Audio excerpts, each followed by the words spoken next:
ये डिस्कस कर रहे थे कि आपके जो प्रोटॉन्स हैं जो आपके बॉडी में जनरेट हो रहे हैं थ्रू मेटाबॉलिज्म, एनाटॉमी पढ़ने वाले लोग भी देख लें, जो आपकी बॉडी में जनरेट हो रहे हैं थ्रू मेटाबॉलिज्म, और दूसरे कौन से हैं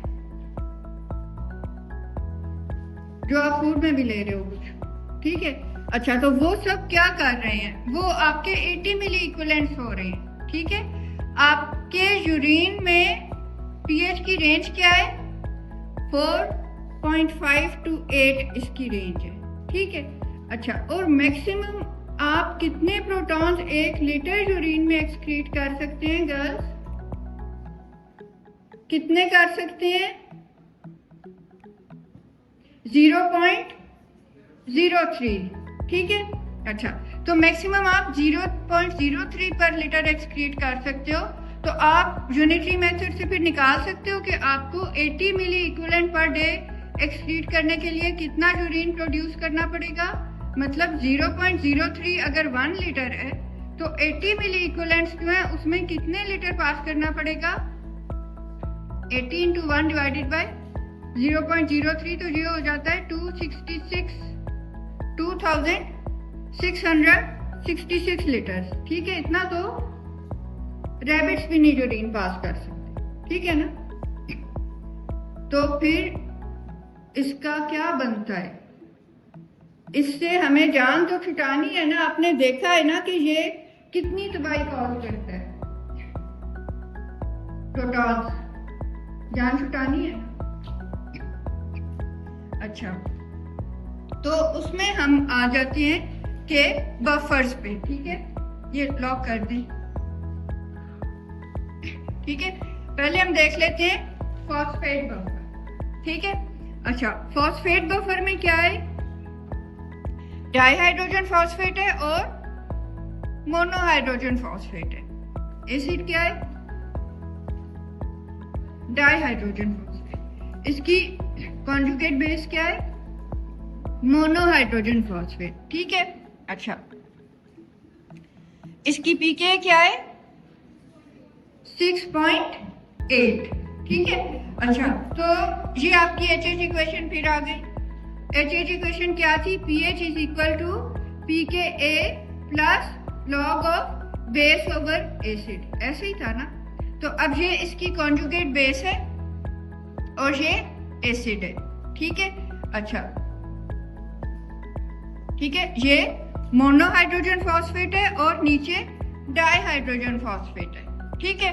और ये किधर का बफर है, एक तो ये इंट्रासेल्यूलर बफर है प्लस ये एक्स्ट्रा सेल्यूलर किधर काम कर रहा है, यूरिन में, ठीक है। ये यूरिनरी जो है वो एक्स्ट्रा सेल्यूलर बफर है, ठीक है। अच्छा, अब पीके क्या है, पीके को आपको डिफाइन करना आना चाहिए, ठीक है। तो पीके क्या है, it is the pH at which buffers exist as 50% acid और 50% क्या है, उसकी कॉन्जुगेट बेस है, ठीक है, कॉन्जुगेट बेस है, ठीक है। अच्छा, तो और इफेक्टिव बफर कौन सा होगा, जिसकी आपको पीकेए आपकी जो फिजियोलॉजिकल पीएच है उसके आसपास मिले, तो उसको हम क्या कहेंगे, उसको हम क्या कहेंगे, क्या कहेंगे, उसको हम एक इफेक्टिव बफर कहेंगे, ठीक है। अच्छा, अब हमने देखा कि अगर जो है ना, ये तो आपका हो गया ना इफेक्टिव बफर। अच्छा, और पीकेए जो है वो पीएच के ±1 होती है फॉर एन इफेक्टिव बफर, ठीक है। अच्छा, तो अब हम देखते हैं कि मसलन पीएच डिक्रीज हुई है, इसका मतलब है कि अगर पीकेए जो है वो इन pH compare to pKa decrease हो गई है, ठीक है। पीकेए जो है वो इंक्रीज हो गई है एज कंपेयर टू पीएच, ठीक है। तो अब पहले तो खुद बताएं कि पीएच डिक्रीज हो गई है, इसमें अब बफर को क्या करना चाहिए, क्या उसकी प्रोटोनेटेड फॉर्म प्रीडोमिनेट करेगी या उसकी डीप्रोटोनेटेड करेगी, प्रोटोनेटेड करेगी, ठीक है। क्यों, क्योंकि वो प्रोटॉन्स को स्केवेंज करेगा, ठीक है। तो इसकी डायरेक्शन ऑफ रिएक्शन इस तरफ हो जाएगी, ये ज्यादा बन रही है प्रोटोनेटेड फॉर्म ज्यादा जनरेट हो रही है। ठीक है, अच्छा। और दूसरा क्या था कि अगर क्या हुआ है कि पीएच जो है वो इंक्रीज हो गई है, पीके से ज्यादा इंक्रीज हो गई है, फिर क्या हो रहा है कि मोर प्रोटॉन्स जो है वो रिलीज हो रहे हैं। क्यों? ताकि वो पीएच को डाउन करें। ठीक है ना? ठीक है, तो ये आपका एक हो जाता है कि इस तरह से आपका इफेक्टिव बफर है। ठीक है, अच्छा। फिर हम दोबारा आ गए कि हम क्यों किस वादी में चले गए थे और हम कर रहे क्या थे। हम ये कर रहे थे कि 80 मिली इक्विवेलेंट प्रोटॉन्स आपके पास डेली आ रहे हैं। कैसे आ रहे हैं? कुछ जनरेट हो रहे हैं, कुछ डाइट में आ रहे हैं। ठीक है, अच्छा। तो अच्छा, फिर हमें उनसे जान छुटानी। बफर्स इनको लेके इधर से एक्सक्रीट आउट करेंगे। ठीक है, तो अब मसलन जब आपकी बॉडी की पीएच अराउंड 7.4 है ना, क्योंकि हमने क्या कहा है 7.35 टू 7.45 के अराउंड है। ठीक है, अच्छा। तो इस वाली पीएच के ऊपर जो आपका फॉस्फेट बफर है मेनली मोनोहाइड्रोजन फॉस्फेट की फॉर्म में। ठीक है, मोनोहाइड्रोजन फॉस्फेट की फॉर्म में पीएच 7.4 पे। अब अगर अच्छा, और ये ग्लोमेरुलर फिल्ट्रेट में एज मोनोहाइड्रोजन फॉस्फेट आ रहा है, पीएच डिक्रीज होती है, उसमें और ज्यादा प्रोटॉन्स आ गए हैं। फिर ये क्या करेगा? ये इनको स्केवेंज करेगा, इनको मॉप अप करेगा। ठीक है, और डाइहाइड्रोजन फॉस्फेट बन गया है। ठीक है, मतलब ये इसने क्या किया है, मॉप अप करके। अब जो आपकी पीएच है ना इसकी यूरिन की, ज्यादातर 7.4 टू 6 के बीच होगी। बेशक रेंज इसकी 4.5 टू 8 है, लेकिन ये ज्यादातर फॉल करेगी बिटवीन 7.4 टू 6। अब ये 4.5 टू 8 तक कब हो जाएगी? हाँ जी, ठीक है। कोई भी एसिड बेस डिस्टर्बेंस है तो फिर उसमें ये इतनी एक्सट्रीम्स पे जा सकती है, वरना नहीं जा सकती। ठीक है, अच्छा। तो अब इधर जो है आपका ये मोनोहाइड्रोजन फॉस्फेट है, पीके इसकी 6.8 है। अच्छा, और ये और इफेक्टिव कैसे हो जाएगा कि जैसे जैसे आपका, अब ये ट्यूबुलर ल्यूमन में क्या है, ट्यूबुलर ल्यूमन में वो फ्लूइड है जिसको प्यूरिन बनना है। ठीक है, अच्छा। और इसको साथ प्रोटॉन्स भी एक्सक्रीट आउट करने हैं। तो जो फॉस्फेट है ना, मोनोहाइड्रोजन फॉस्फेट है, इसकी कंसंट्रेशन जब तक ये आगे जैसे जैसे ट्रेवल कर रहा है तो 20 फोल्ड इंक्रीज हो जाती है। इसकी कंसंट्रेशन तकरीबन 25 मिलीमोल पर लीटर तक चली जाती है फॉस्फेट बफर की। ठीक है, अच्छा। तो ये तो आप में भी हो रहा है। ठीक है ना, अब आप तो बैठे हैं, किसी को एसिडोसिस तो नहीं है ना, ठीक है ना, लेकिन ये आप में भी काम कर रहा है बफर। ठीक है, अच्छा। फिर हम देख लेते हैं कि जी आपका ट्यूबुलर ल्यूमन है, इधर आपके प्रोटॉन्स जा रहे थे, और प्रोटॉन्स का क्या है कि प्रोटॉन्स को एक्सक्रीट आउट होना है। तो कैसे होगा? मोनोहाइड्रोजन फॉस्फेट इसके साथ कंबाइन करेगा। ठीक है, क्या बनाता जाएगा? Dihydrogen phosphate. ठीक है, अच्छा। अब ये आ गया आपका थोड़ा सा कॉम्प्लेक्स हो गया, रीनल ट्यूबुलर ल्यूमन आ गए। ठीक है, अच्छा। इसमें क्या हो रहा है आप देखो कि एक तो कार्बन डाइऑक्साइड आ रही है, ये किधर से आई है? आपके सेल्स में कॉन्टिन्यूस मेटाबॉलिज्म हो रहा है, आसान हो रहा है, हो रहा है। कैसे हो रहा है? कैसे हो रहा है? हाँ, एक तो आपने ग्लूकोज लिया, ग्लूकोज का पायरुवेट बना, पायरुवेट का एसिटाइल CoA बना, तो एक कार्बन डाइऑक्साइड उड़ी, एक कार्बन डाइऑक्साइड रिलीज हुई, एक कार्बन एटम उसका कम हो गया। जब वो पायरुवेट 3 कार्बन था, एसिटाइल CoA 2 कार्बन है। अब ये सिट्रिक एसिड साइकिल में गोल गोल घूम रहा है। ठीक है, क्या हो रहा है? एक तरफ से एसिटाइल CoA आया, उधर से ऑक्सैलो एसीटेट आया, क्या बना? सिट्रेट हाँ 2 सिट्रिक एसिड साइकिल जा रहे हैं, हाँ 2 CO2 निकले, ठीक है 2 CO2 आपके उधर निकल गए, ठीक है। अब 2 TCA चल रहे हैं, TCA में क्या हो रहा है, सिट्रेट आइसोसिट्रेट अल्फा कीटोग्लूटारेट बना, एक कार्बन डाइऑक्साइड रिलीज हुई, फिर सक्सिनाइल OA बना, दूसरी कार्बन डाइऑक्साइड रिलीज हुई, और फिर जो है वो क्या करेगा आगे से succinate fumarate malate of acetate वो तो सुनिए। तो अब आपकी इधर कितनी रिलीज होगी TCA में 4, ऊपर किधर कितनी हो गई 2, तो ये हो गई 6।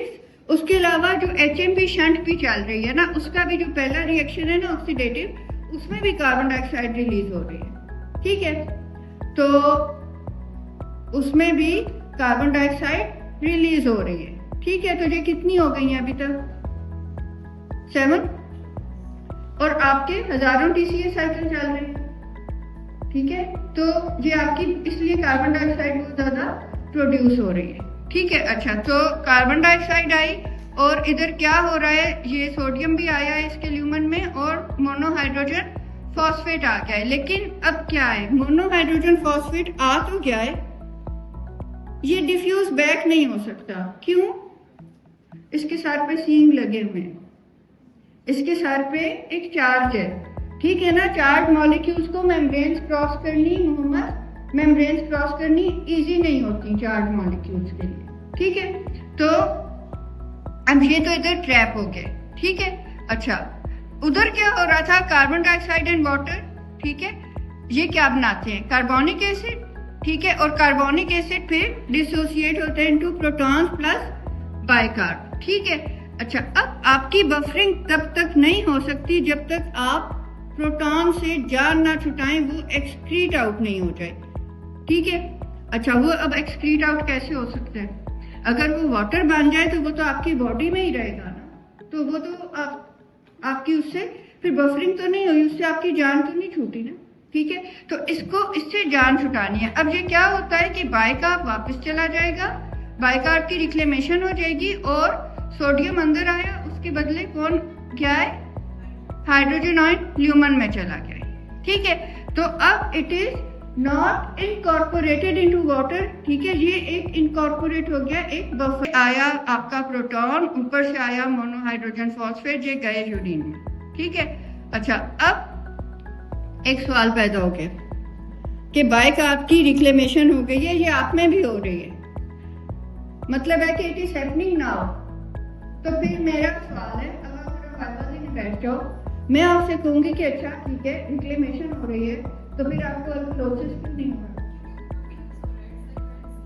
एक्सीलेंट ड्रीम, एक्सीलेंट कि वो ऊपर यूज होता जा रहा है। तो जैसे आपकी करेंसी रिसाइकल हो रही होती है, उसी तरह से ये उसको कंपनसेट कर रहा है जो आपका कंटिन्यूसली बफरिंग में यूज हो रहा है, ठीक है ना। तो ये आपकी हो गई कि नेट लॉस ऑफ आपका प्रोटॉन आ गया, ठीक है। अच्छा, अब फॉस्फेट की भी ना एक लिमिट है ना, उसकी एक क्वांटिटी है, वो कोई लामतनाई तौर पे आप पे नाजिल नहीं हो रहा कि बस वो फॉस्फेट आई जा रहा है तो वो बफरिंग किए जा रहा है। मसलन अगर एसिडोसिस हो गया है तो इवन बोन फॉस्फेट रिलीज करेगी, ठीक है, बोन फॉस्फेट रिलीज करेगी ताकि वो जाके उधर मोनोहाइड्रोजन फॉस्फेट और डाईहाइड्रोजन फॉस्फेट बन के बफरिंग करे, ठीक है, ठीक है बच्चों।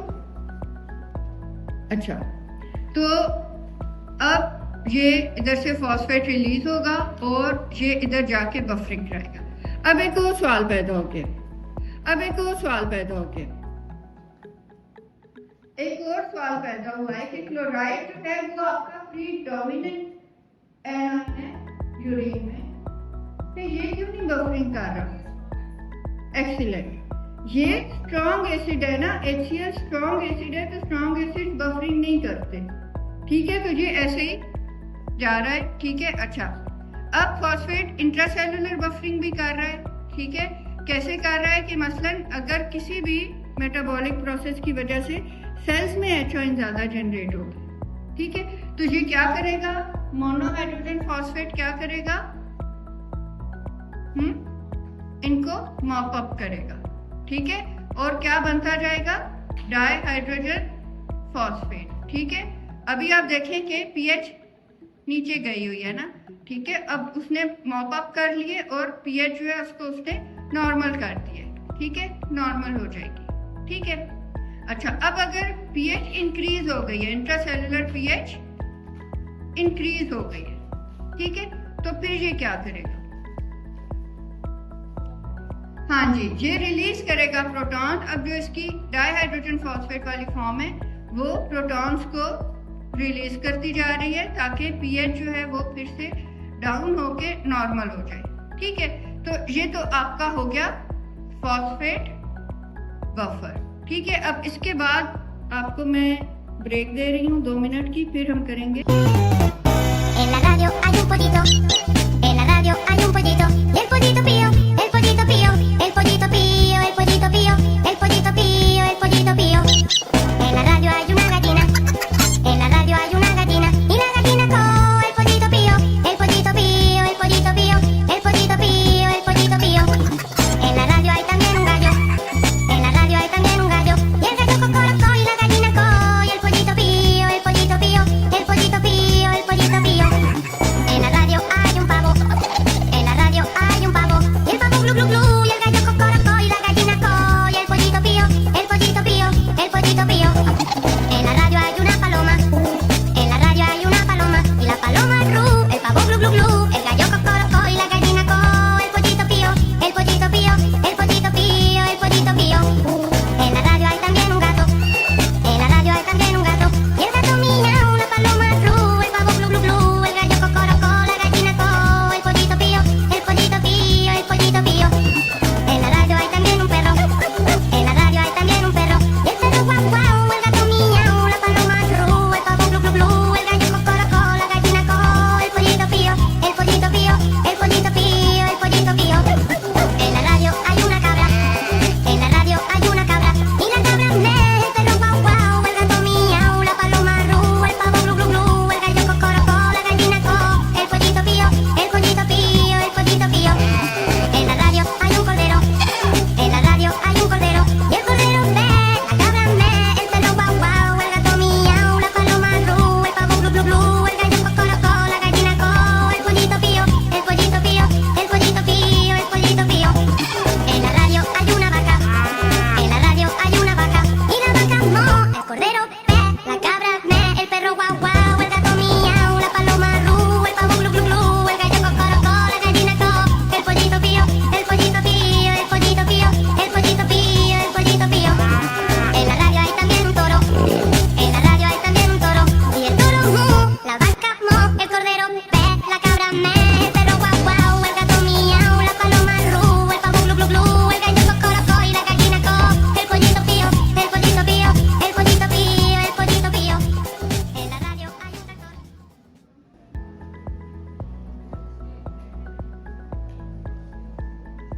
अच्छा, अभी हमने कर लिया फॉस्फेट बफर ना, अब हम देखते हैं अमोनिया बफर, ठीक है। आपने देखा है कि जब भी इसमें जब भी यूरिन एसिडिक है तो उसमें क्या होगा, अमोनियम आयन ज्यादा होंगे, ठीक है। अच्छा, तो अभी तो हम पहले फॉस्फेट बफर की बात कर रहे थे। फॉस्फेट बफर क्या कर रहा था? हाँ, बफरिंग कर रहा था, लेकिन अभी ये फोर्थ हो गया है। अब आपका वाइवा क्वेश्चन आ गया। हाँ जी, आपके लिए वाइवा क्वेश्चन है।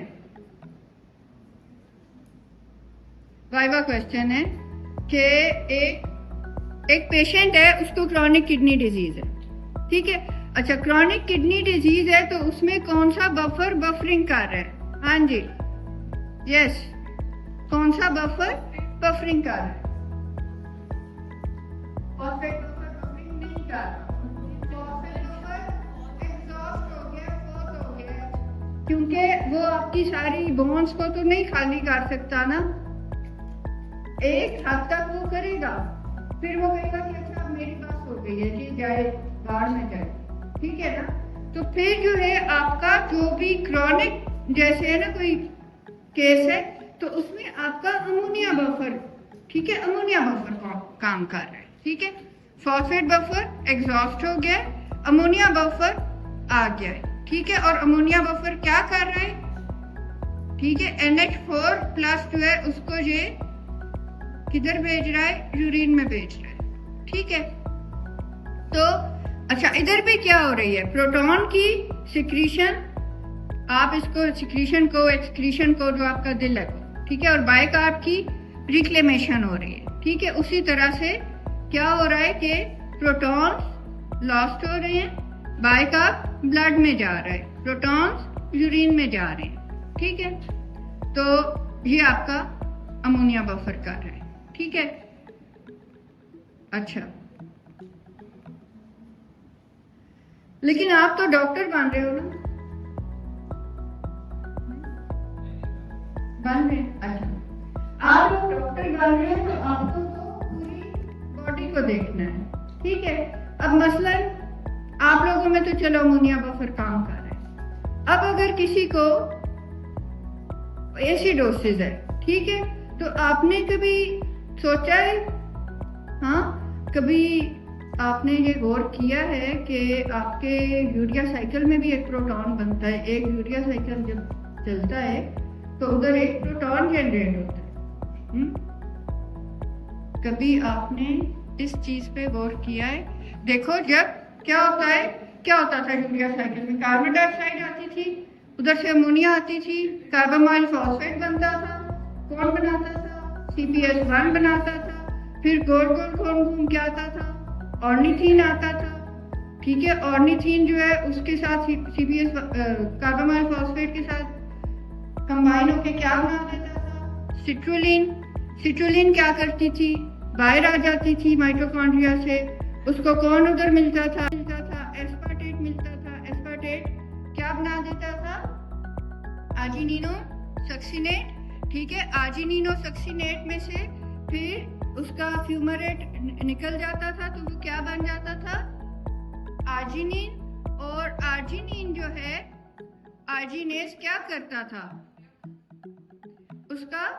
उसको बिहेड करता था, और वो जब बिहेड हो जाता था तो सर कटा आर्जिनिन कौन है, ऑर्निथीन, और उसका सर कौन है, यूरिया।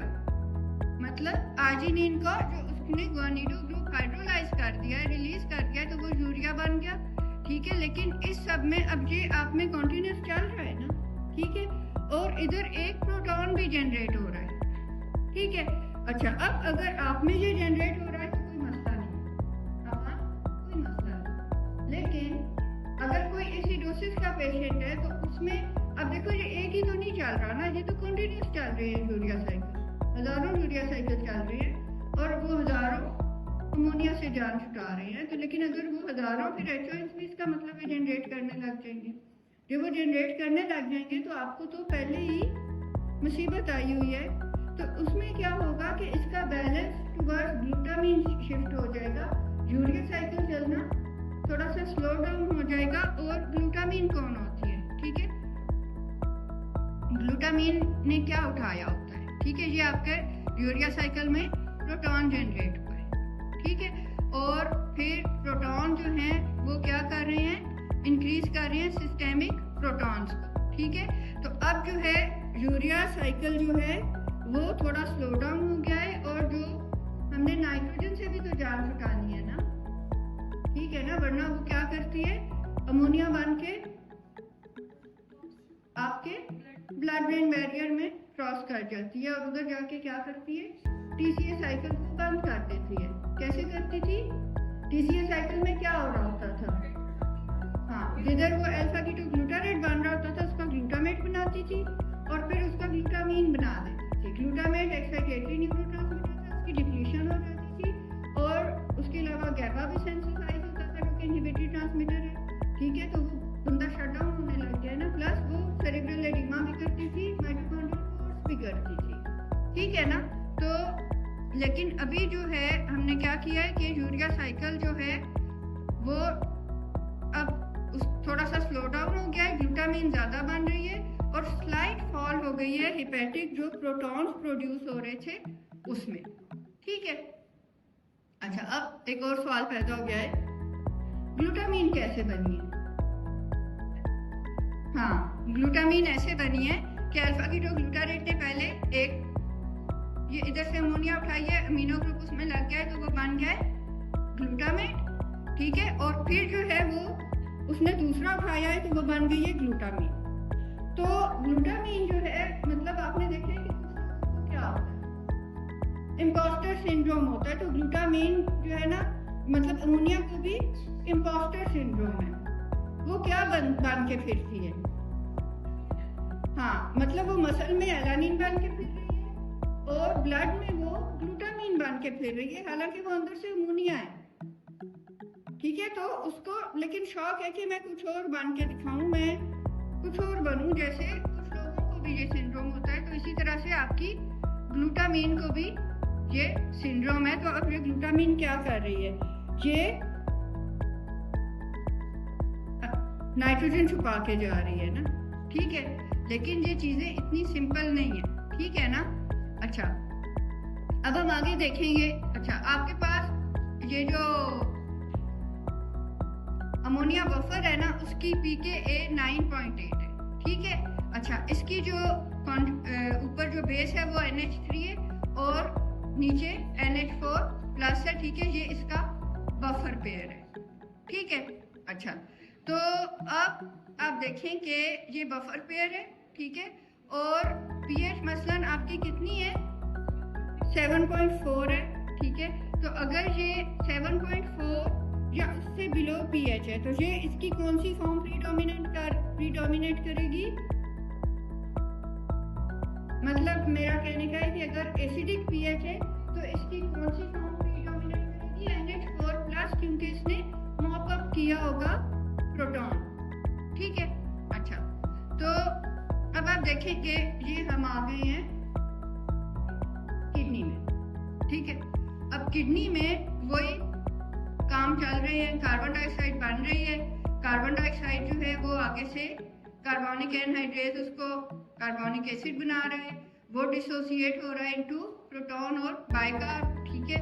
अच्छा अब इधर भी क्या है कि प्रोटॉन को हर कीमत पे एक्सक्रीट आउट होना है, ठीक है, और बाइकार्ब को रिक्लेम होना है, तो ये भी यही करेगा, ठीक है। इसी तरह से क्लोराइड और सोडियम आ रहे हैं, सोडियम के बदले में प्रोटॉन जाएगा। आपको पता है ना, there is no free lunch, there is no free trade, एक आएगा तो एक जाएगा, ठीक है। ये आ गया और वो चला गया, ठीक है ना। तो अब ये आप देखें कि बाइकार्ब की रिक्लेमेशन हो गई, लेकिन अब ग्लूटामीन भी इधर आई हुई है, ठीक है ना। तो अभी निकालती हूँ इसको, ठीक है ना। वो इसमें से दोनों नाइट्रोजन निकाल देगी, ठीक है, मतलब 2 दफा इसमें से अमोनिया रिलीज कर देगी, ग्लूटामीन की सारी चालाकी खत्म हो गई। अब अमोनिया तो पता है उसका तो कोई बड़ा छोटा नहीं है, वो तो मादर किधर आजाद है, वो तो मतलब छोटी सी है और ऐसे मेम्ब्रेन्स क्रॉस करती है। अब इसने चालाकी की और ये आ गई ल्यूमन में आ गई है कि अच्छा इधर क्या हो रहा है। तो इधर जो है ना ये इसको चिमट जाएगा प्रोटॉन, तो अब इसके सर पे सींग आ गया, अब ये दोबारा वापस नहीं जा सकती, ठीक है। अब या तो ये इसी तरह एक्सक्रीट आउट हो जाएगी या क्लोराइड के साथ इसको ये मिल के तो अमोनियम क्लोराइड बन के एक्सक्रीट आउट हो जाएगी, ठीक है। तो आपने देखा कि अमोनिया बफर जो है उसने भी आपकी बफरिंग की और ये लॉन्ग टर्म करता रहता है, ठीक है। अच्छा अब हम आ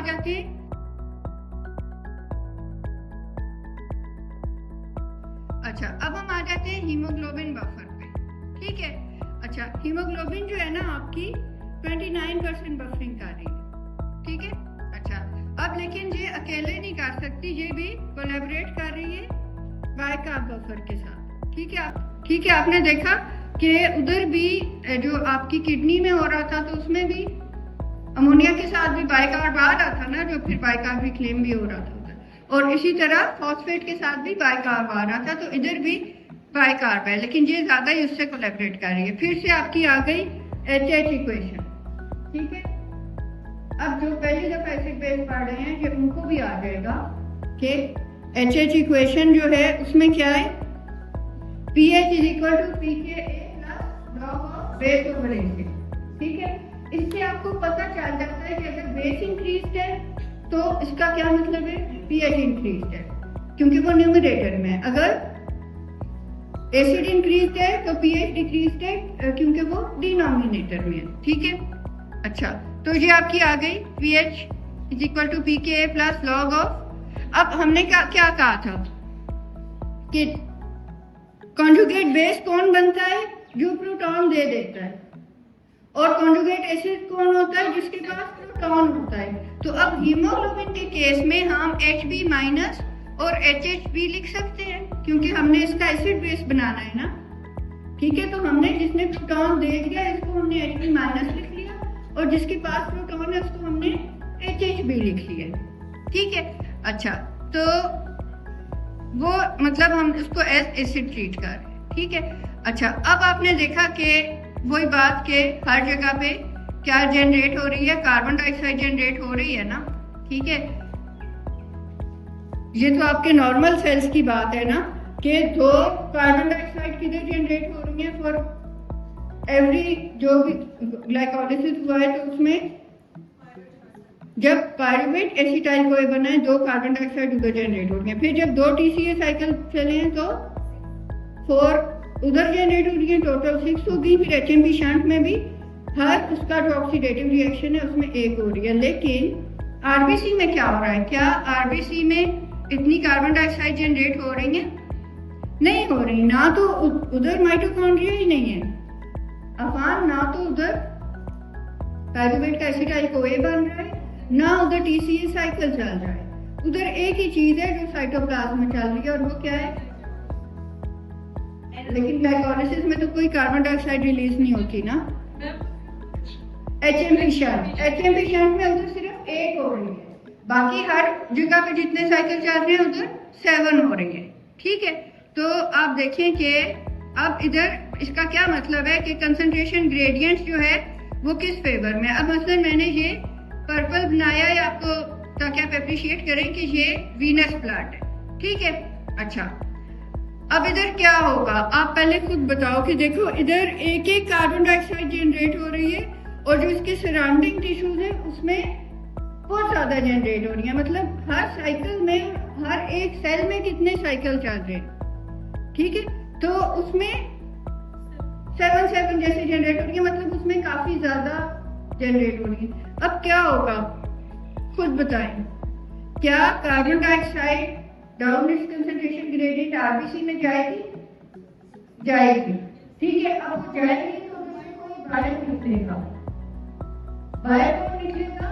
बायकार्ब। कार्बन डाइऑक्साइड अंदर आई और बायकार्ब बाहर गया और फिर बायकार्ब बाहर गया, ठीक है। उसकी वजह से नहीं गया, लेकिन वो क्या? अच्छा, वो बाहर गया तो क्या है कि there is no free land. वो बाहर गया है तो उसको फिर कुछ चीज देनी पड़ेगी, कुछ चीज अंदर आनी पड़ेगी और वो कौन होगा? क्लोराइड आएगा। तो ये क्या हो रही है? क्लोराइड शिफ्ट, ठीक है। क्लोराइड आरबीसी के अंदर आया और बायकार्ब बाहर गया, ठीक है। अच्छा, तो अब आप देखो कि वीनस ब्लड में क्लोराइड की क्या कंसंट्रेशन है? 102, थोड़ी सी कम है कंपेयर टू आर्टीरियल ब्लड। अच्छा, तो ये तो आपका हो गया वीनस ब्लड में क्या है? कार्बन डाइऑक्साइड आई, क्यों आई? डाउन इस कंसंट्रेशन ग्रेडियंट आई, इधर बहुत कम थी, उसने कहा कि मैं इधर भी आ जाती हूँ, मैं सराउंडिंग में ही क्यों फैली हूँ, ठीक है। अच्छा, बायकार्ब इसमें से बाहर आया, बायकार्ब आया तो बायकार्ब गया और क्लोराइड आया। अच्छा, क्लोराइड सेल के अंदर आ गया तो इसका मतलब है ब्लड में थोड़ा सा कम हो गया, कम हो गया ना, ठीक है। अच्छा,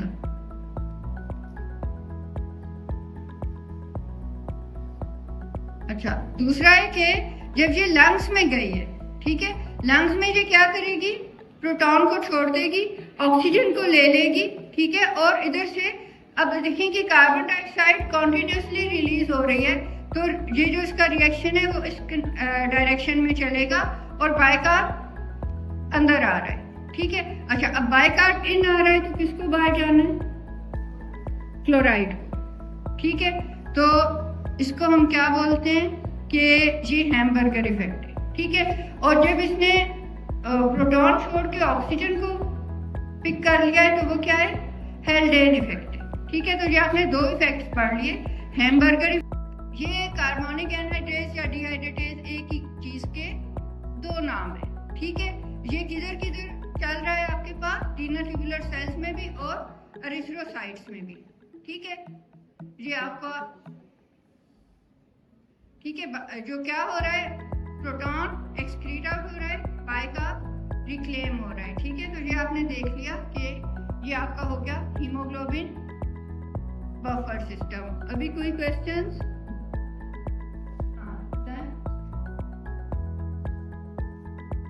अभी टाइम तो है 2 मिनट।